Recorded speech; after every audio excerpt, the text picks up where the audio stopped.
Hi everybody and welcome back to Love English. I'm Layla. And I'm Sabra. And today's lesson I think is going to be particularly useful for you guys. Job interviews. Sabra and I have had a few job interviews in our time. Yes, indeed. Quite successfully? Yes, I think so. We've both got jobs. Yes, we're both employed. That's a good start. But we do realise that job interviews are pretty scary things, particularly when it's your second language. So today's lesson is going to be looking at some of those difficult questions that you need to answer, as well as some of the more standard ones. And we'll be giving you a few tips on how to deal with difficult questions. That's right, but we're not doing this on our own. We have a special guest on our channel today, the lovely and sweet and very experienced teacher, Vanessa. I'm sure some of you know her already, English with Vanessa from her YouTube channel. So she is joining us and she's going to be explaining a little bit about the vocabulary to use in an interview, key expressions to use in an interview, and also how to respond to difficult questions and some things about the style you might need to use and things like that. We don't mean clothes style, we mean the style of language. Formal or informal.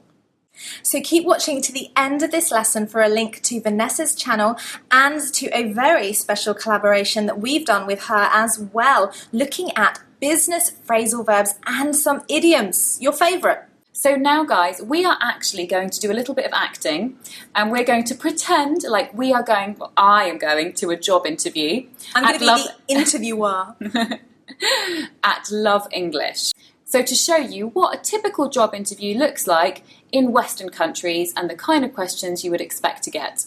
Thanks so much, Layla and Sabra. As you mentioned, I'm Vanessa from the YouTube channel Speak English with Vanessa, and I'm excited to be here to share these important interview tips with you to help you get the promotion or the job that you want. We're gonna see if Sabra will get the job at Love English. Do you think that she will? Do you think that these guys can act anyway? Let's find out.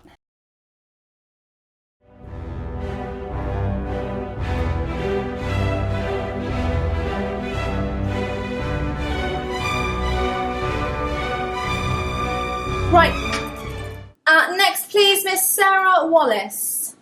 Oh, hello. Hello, Sarah. Please take a seat. So happy to meet you. Yeah, take a seat, Sarah. Oh, thank you. Okay, pleasure to meet you, Sarah. And you. I'm such a fan. Right, so my name is Felicity Sharp, and I'm going to be interviewing you today for the position of Chief Editor. It's quite a challenging role. All right, so you just saw the first part and one of the most important parts of the job interview. When you're introducing yourself, that first impression is really valuable. We're going to talk about one good thing that Sabra did, one thing that maybe she could improve, and then some general tips. Well, what's the good thing that she did? First of all, she shook hands with Layla. Shaking hands is a really typical thing that you're going to find in a job interview in the UK or in the US where I'm from. And make sure that when you shake hands, you do it intentionally. This is something that's a really big deal, at least here in the US. When you shake hands, you're not just putting your hand out and shaking around. Instead, you're confident, look them in the eye and say, "It's a pleasure to meet you." And that's the second thing that I want to talk about. Here we see that Sabra is pretty excited about this job interview. You can imagine that this is her dream job. And maybe for you too. When you have an interview for a job or for a position that you're really excited about, make sure that you still use professional English. So when Sabra said, "I'm really happy to be here, I'm so excited about this," maybe she could have been a little bit more professional. Instead, she could have said, "It's a pleasure to meet you." The word pleasure is great. If someone says, "Thanks for doing this," you could say, "It's my pleasure." Or instead of saying, "I'm so happy to meet you," you could say, "It's a pleasure to meet you." It's professional, it's positive, and this is one of the best expressions that you can use at the very beginning to have a good first impression. You're going to see in just a moment that it's really common to have small talk at the beginning of an interview. And one of the reasons for this is to get to know the other person, but also to help the person who's being interviewed relax, because everyone knows that it's really nerve-wracking and stressful to go into an interview. So when you talk about the weather or your family or your weekend, you can kind of relax a little bit and be more yourself, because the goal of the interview is for the interviewer to see your true personality. And if you're really nervous and uptight, then they're not really going to see that. So this is a technique to help you relax. So make sure that if you feel uncomfortable with small talk, do some research in advance. Watch some videos about small talk. Practice with yourself. Look at some typical small talk questions about the weather or your hobbies or the weekend and prepare those. Think about them in advance so that you'll feel comfortable when those small talk questions come. So have you travelled far to come here today? No, I just took the bus. Okay, Yes, good. Yes, I just took the bus here, about 20 minutes. Okay, lovely, not too Yes, bad. Do yeah. you drive? Not yet, no. I haven't passed my test yet, sadly. Okay, good to know. So, Sarah, I'm going to jump right in with the questions, if that's okay. That's absolutely fine, Miss Sharp. Perfect. Right, Sarah, well, I'd like to know a little bit about you. What can you tell me about yourself? Okay, well, I graduated from Bournemouth University with a first degree. Very impressive. And, well, I really enjoy socialising. I'm a very sociable person, but I was a member of the debating club at Bournemouth University. Interesting. So I enjoy conversation. And obviously my master's degree was in animation. All right, so you just heard Sabra answer the first and one of the most typical job interview questions. Tell me about yourself. I recommend, because you can pretty much guarantee that this is going to be somewhere in your interview, most likely at the beginning, I recommend thinking about an answer for this in advance, almost memorizing it. And a good pattern to follow is EES. Education, employment, skills. Talk about your most recent education. If you graduated from high school 10 years ago, don't talk about it. But if you went to a college or university, or maybe you had some specific job training within the last couple years, excellent. Explain how your education matches with the job position. And also, the next thing is your employment. Talk about your most recent and also most relevant job experiences. Did you have a job that was similar? Or even if you didn't have a job that was exactly the same, how can it relate to your current job position that you're trying to get? And the final one is skills. You could see in the interview with Sabra and Layla that Sabra mentioned, I was on the debate team. I'm social. I'm used to presenting. I'm used to preparing information. I'm used to being organized. Excellent. Of course, the job position is not for debate coach or debate teacher, but she's showing that her relevant skills will link to the job position. So sometimes you have to be creative. If you've never had this specific job before, you need to be creative. You need to link some of your past experiences to this. And that's a great formula to follow.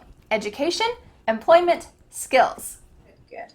Okay, so let's have a look. My next question would be, can you list your strengths? Okay, well, first of all, I'm a very keen worker, so I work very hard. I'm very, very hardworking. I always try to, if there's a crisis, I try to make sure that we carry on through the crisis. I don't give up easily. I'm quite determined. I'm a good team worker. I very much enjoy working with others. I see. And even when there are disagreements, I always try and find a compromise. So I really love working as a team. I always want to learn from my colleagues and learn from my fellow co-workers. But I respect, my boss's wishes, and I believe that I work well being guided by somebody as well.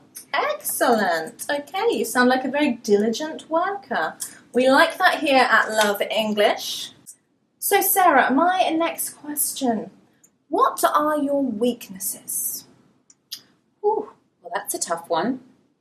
Okay, you're about to hear Sabra give 2 answers for the question, what are your weaknesses?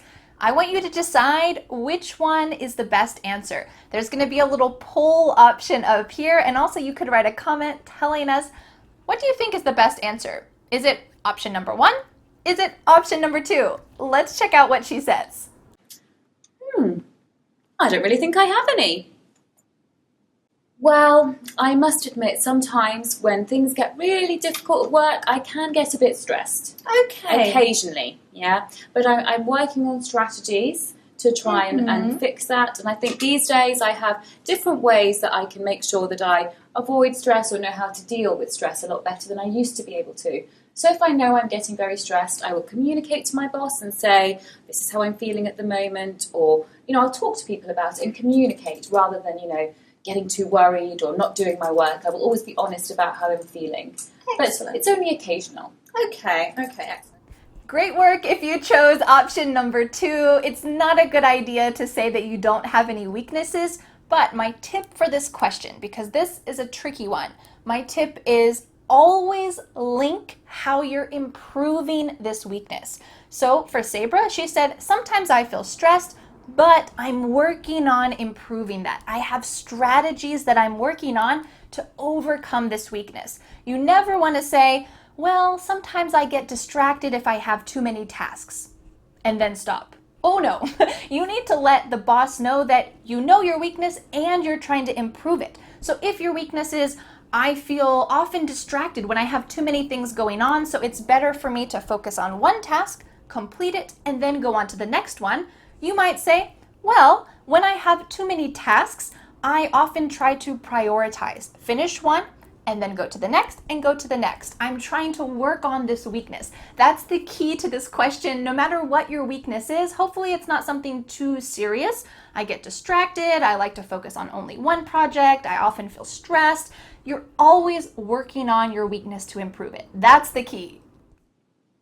Right, so you mentioned about being a team member and a good team player. What characteristics do you think make a good team player? Well, I think you have to be a good listener to be a good team player. I think you have to listen to each other and understand each other's points of view. And I think also you need to be ready to compromise if you need to, because you don't always agree when you work in a team, and sometimes you have to meet in the middle. Very true. Yes, and I also think you have to be reliable when you work as a team. You can't just leave all the work to other people. You have to do your part of the work and make sure you don't let other people down, so you don't disappoint them. So you take your role in the team seriously. Excellent, thank you for that. Great work, Sabra. You answered this question about teamwork in the best way possible. You used a lot of great expressions to talk about teamwork, how you need to compromise, you need to listen to each other, you need to work together, especially compromising. This is essential for any workplace where you work with other people. When you compromise, you are coming to a conclusion that both people can agree on, even though it's probably not 100% what the other person wanted. So let's take a quick example. Imagine that Layla wants to make a video about phrasal verbs and Sabra wants to make a lesson about idioms. Well, how can they compromise? Maybe a good compromise would be we make a video about phrasal verbs this week, and next week we make a video about idioms. It's not 100% what the other person wanted, but it's meeting in the middle. And compromising is essential for all of life, not just business. So I hope that this is a skill that you can bring to the job interview and say, I'm great at compromising with other people. It's not a big deal to me to compromise because I want to make sure that the best solution is found. Now, why should I consider hiring you, Sarah? You're going to hear Sabra give 2 answers to the question, why should we consider hiring you? I want you to decide which one is the best option. You can answer in the poll up here or write a comment below letting us know. What's your opinion? Well, quite frankly, I'm the best person for the job. Well, I have a real passion for the job, Miss Sharp, because as I said, I've been a big fan of Love English and I've been following Love English, and I really have so much that I want to bring to the role of the editor. I would like to do more creative things on your channel with the editing, and I would like to help you guys create new sort of themes and a new look to your channel. And I believe my expertise with animation and my background can really bring so much to this role. Excellent. Okay, thank you very much. If you said option number 2 is the best answer, you are correct. It's not a good idea to say that you are the best person for this job. It sounds a little bit arrogant, and maybe you are the best person for the job, but it's just too much for a job interview. I feel like job interviews are often a fine balance between telling your strengths, but also being humble. And saying you're the best person is not humble. It's too much. If you'd like to talk about your strengths while also being humble, you can use an expression that Sabra used. She said, I'm bringing something to this position. I'm bringing my editing skills. I'm bringing my positive attitude. I'm bringing my past experience to this job, to this company. When you say that you bring something, it means I can do this, I'm good at it, and I can do it in your company, but it's a really polite and formal way of talking about something you're good at, but talking about it humbly and politely. So let's imagine that you just worked at Google as a marketing manager. You might say, well, I bring 5 years of experience in the Google marketing department, so I think that that experience will help me in this job position. I'm bringing this experience to your company. Right, now I'd like to ask you a more specific question, drawing on your experience in the workplace. Can you give me an example of a time where you have faced a challenging situation at work, and tell me how you managed that situation? Well, I embrace challenge. I enjoy challenge, so I always try to make sure that I can face the challenge and overcome it. Positive outlook. That's what I try. So I have faced challenges, such as very strict deadlines. For example, sometimes I've been working on editing projects and the client has said, well, we need it by the end of the week. And I've had to, not sleep for a day or two to try and meet the deadline. And I would say that is a big challenge. But as I said earlier, I'm trying to learn to deal more with stress. So now, in that situation, I would still meet the deadline, but I would start earlier. So I try and organise my time a bit better. So when it comes to challenge, I would always try and think of a solution to be able to meet the challenge. Very good. Thank you very much for that, Sarah. Right now, Sarah, I'd like to address the issue of salary. What are your salary expectations here at Love English? You're going to hear two options for this important question about salary and money. Which one do you think is correct? Listen closely at option 1 and listen closely for option 2. You're going to see a poll up here. You can choose the answer that you think is best, or you can write it in the comments. Let's have a listen. Well, money, money, money. As much as I can get. I'm actually still living with my parents at the moment and really hoping to move out. So as much as is possible, really, everybody needs money. Well, I would hope that the salary would reflect my experience. As I said, I've been working in the editing business for several years and I have a master's degree, so I would hope not to start on too low. But at the same time, I would accept the rate that has been agreed for this role. I understand that sometimes to get into an excellent company like Love English, that sometimes you have to start a little bit lower, whatever the rate could be. If you said option number 2 is the best, you're correct. This is a tricky question. It's always tricky to talk about money, and especially in a job interview. If at your job interview you already know what the expected salary is, well, this is a little bit easier because you can say, I already accept the expected salary. This is a good fit for my job experience. This is a good fit for my past education. I think that it would be a good fit for me. Or you can just leave it up in the air. Leave it up in the air means that it can be negotiated further. You might say, well, I'm willing to negotiate an acceptable rate. Clear, simple. You're not saying, I'll accept this rate that's really low, or I'll accept this rate that's really high. You're kind of leaving it a little bit more vague. And that's exactly what Sabra did. She kind of gave a vague answer, so make sure that you go back and listen to exactly what she said so that you can answer this tricky question yourself. Right, Sarah, do you have any questions for me about the role? Actually, yes, I do. Yes, I do, Miss Sharp. I would like to know what is expected of me in this role. What would you expect from somebody who's starting out in my role? What are you really looking for in a new employee? I think that's an excellent question, Sarah.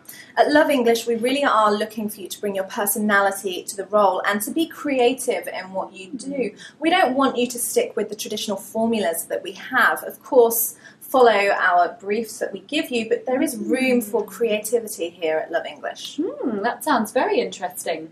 If your interviewer asks you, do you have any questions for us? It's a good idea to have something prepared in advance. But I want to make sure that you don't ask the wrong thing. There are a couple wrong things to ask and a couple good things to ask. Let's start with the wrong things. Make sure that you do not ask something that you can easily find on the company's website. This means that you didn't do enough research if you ask about clients and it shows the clients on the website, or if you ask about their motto or their values and it's on their website, don't ask about it. It means that you didn't really care enough to research about it. Or if you ask something that was already found in the job ad or the job description, don't ask about it because you should have already read it. This means that you didn't do enough research in advance, and most employers would like to know that you did research before the interview. I recommend doing research on their website, on the ad, trying to find out as much as you can about the company. But what are some good things that you can ask? One of the best things that you can ask is, what is daily life in this company like? If I get this job, what will my daily life look like? And this is important because even if they offer you the position, it is your choice to accept it or not. Having a job is valuable, it's important, but it takes a lot of your daily time. So you want to make sure that it's going to be something that's satisfactory, it's going to fit your expectation. So when you ask, what's daily life in this position like? It's important, it's something that you need to know, and it's something you're not going to find on the website, and you probably wouldn't find in the job ad. So they might tell you, well, in the morning, you'll probably do this. In the afternoon, these are the things that happen. In the evenings or when you get off, this is what happens. So they're going to kind of outline what daily life would look like, and you can decide if it's a good fit for you or not. So this is a question that I recommend asking, and don't ask if you can find it on their website in advance. Well, it's a pleasure meeting you, Sarah. Thank you very much for coming in to the interview. It was lovely to meet you, Miss Sharp. Thank you so much. We will be in contact within the next week to let you know how you do and whether you get the role. Brilliant. Thank you so much. It was lovely to meet you again. Pleasure meeting Bye-bye. you, Sarah. Bye-bye. Thank you. Thank you so much, Layla and Saber, for having me on your YouTube channel. I hope that this lesson about job interview questions is useful to you. If you have any English job interviews coming up, or you hope to get them in the future, I recommend watching this video again. Write down each question and try to answer them yourself. Practice, read your answers out loud, try to spontaneously answer them out loud, and even look in the mirror as you're answering, or record yourself with your phone, because you want to see what your employer sees. You need to see your facial expressions, you need to see the way that you're sitting. This really helps you to put your best foot forward, which means show your best self to really get the job interview and show that you are a good fit for that position. Vanessa, thank you so much for joining us and helping us out with explaining some of those rather tricky situations in that interview. So make sure that you subscribe to our channel and Vanessa's channel if you haven't already. We love covering these kinds of topics and helping you with your business English. So now let's find the answer to the question you all have been waiting for. Did Saber get the job? Do you think she's going to be an employee at Love English? Let's find out. Sarah, yes, so this is Miss Sharp. Oh, hello, Miss Sharp. Yes, thank you so much again for coming into the interview. I do have some good news for you. We would love to hire you here. We're really looking forward to you coming and working with us at Love English. Yes! Thank you so much. Oh, you won't regret this. Oh, you really won't. I cannot wait. I have so much to bring yes. Oh, Okay, lovely that you're so happy about that then. Wonderful. oh, thank you so much. Okay, we'll see you this Monday at 9 o'clock then. Okay, yes, Monday morning. Oh, bye-bye. So go to Vanessa's video now if you want to learn some more phrasal verbs and idioms connected to business English. Thank you so much for watching, guys, and we'll see you soon. Bye-bye. Bye.